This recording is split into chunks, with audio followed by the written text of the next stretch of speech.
Ano nga ba ang dapat gawin kung sakaling yung GCash Visa card mo ay nawawala or nanakaw na pala?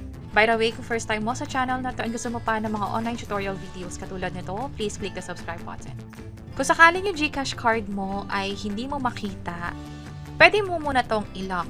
Pumunta ka muna dito sa cards and then i-tap itong GCash Visa. Kung sakaling meron kang Visa card pero hindi mo yun nakikita dito, possible hindi mo pa siya nalilink. I-tap mo lang tong link my card, i-enter yung OTP, and then pwede na mag-proceed sa mga next instruction. Meron kaming ginawang hiwalay na tutorial video kung paano nga ba malink yung Visa card sa GCash. Pwede nyo i-check yung page or yung link ay nasa description sa baba.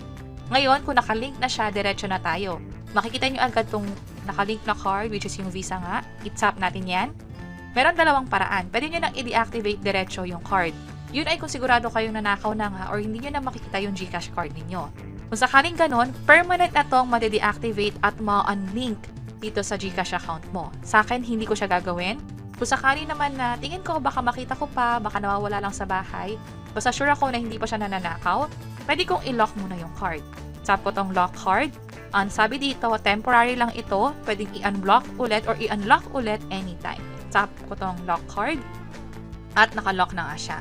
Ibig sabihin nito, hindi ito magagamit sa pag-transact, hindi makakapag-withdraw, hindi pwedeng pambili sa mga establishment katulad ng supermarket, sa mga convenience store, o yung tumatanggap ng debit card as payment. May ma-receive din tayong text about this transaction na ginawa natin na successfully suspended mo na yung card. Kung sakaling nakita nyo na yung card, i-unlock nyo na lang ulit. Napaka-convenient gawin.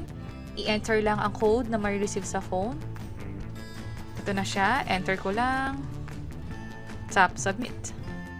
At na-unlock na siya. Pwede na ulit itong magamit online or pang-purchase nga or pang-withdraw. Idagdag ko na din na just in case na nanakaw or nagkaroon ng issue sa card ninyo, bukod sa pag-deactivate, pwede rin kayong tumawag sa GCash mismo. Again, may another text tayo na receive pala na reactivated na yung card natin.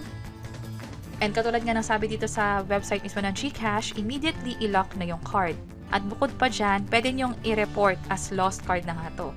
Para just in case na magamit nga naman to at gusto nyo masiguro na hindi na to magkakaroon pa ng kahit anong transaction, mag-report na kayo sa GCash through this website. Mag-provide lang ng email address, ng full name, cellphone number, at iba pang mga detalye dito. So yun yung mga dapat gawin kung sakaling nawawala or nanakaw na pala yung GCash Visa card. Pwedeng i-lock, pwedeng i-terminate permanently, and pwede na rin kayo mag-report sa GCash online lang. Sana nakatulong tong video na to. Kung oo, pakiclick ang like button at para sa iba't ibang mga tutorial videos, pwede nyo i-check itong nasa baba. Sana makatulong and see you sa mga next videos. Bye-bye!